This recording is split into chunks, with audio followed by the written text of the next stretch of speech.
our total purchases for the month would be less than what Europe does in an afternoon.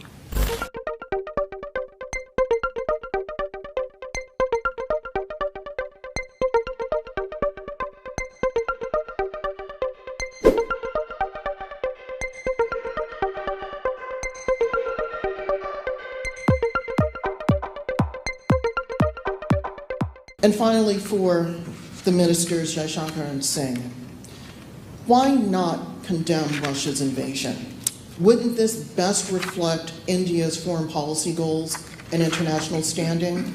And what is the leverage that the Indian government has to persuade Vladimir Putin that the carnage that we are seeing every day simply must not stop, that it's not helping the Ukrainian people, and that it's not helping the Russian people?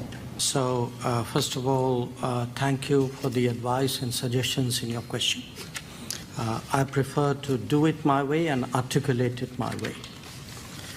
Now, as Secretary Blinken has pointed out, we have made a number of statements which outline our position in the UN, in our parliament, and in other forums.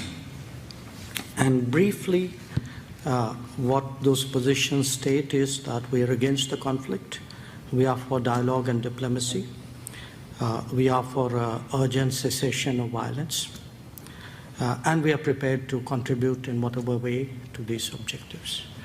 I noticed you refer to oil purchases. If you are looking at energy purchases from Russia, I would suggest that your attention should be focused on Europe, which probably we do buy some energy which is necessary for our energy security, but I suspect, looking at the figures, probably our total purchases for the month would be less than what Europe does in an afternoon. So you might want to think about it. Indian Foreign Minister Jaishankar, Russia has more and more aligned with China diplomatically, economically, and militarily. How much are you concerned about their alignment in terms of India's national security? With that concern, do you think India has to reduce reliance on Russia economically and militarily as soon as possible? Thank you. Well, this seems to be my day to get a lot of advice and suggestions from the press, so thank you for joining that. But look, we watch what's happening in the world like any country does, and we draw our conclusions and make our assessments. And believe me, we have a decent sense of what is in our interest and know how to protect it and advance it. So I think part of what has changed is we have more options than we did before. I will look at us today. We are standing here for a 2+2 with a substantial defense collaboration which has happened in the last decade, which we have been discussing how to take forward. And this wasn't an option which was there for 40 years before that. So the world is changing. The world will keep changing.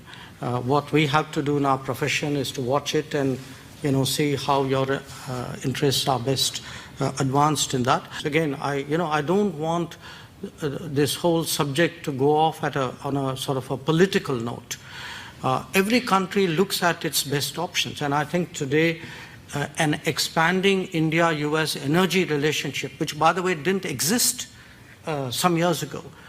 If my memory is right, you are the second largest LNG supplier to India, I think the fourth or the fifth largest crude oil supplier, a big partner in the renewable side, including the agreement which Secretary Blinken just mentioned. So we have, there is so much more going on in the world today, and a large part of it is really to fully explore the opportunities between India and the United States.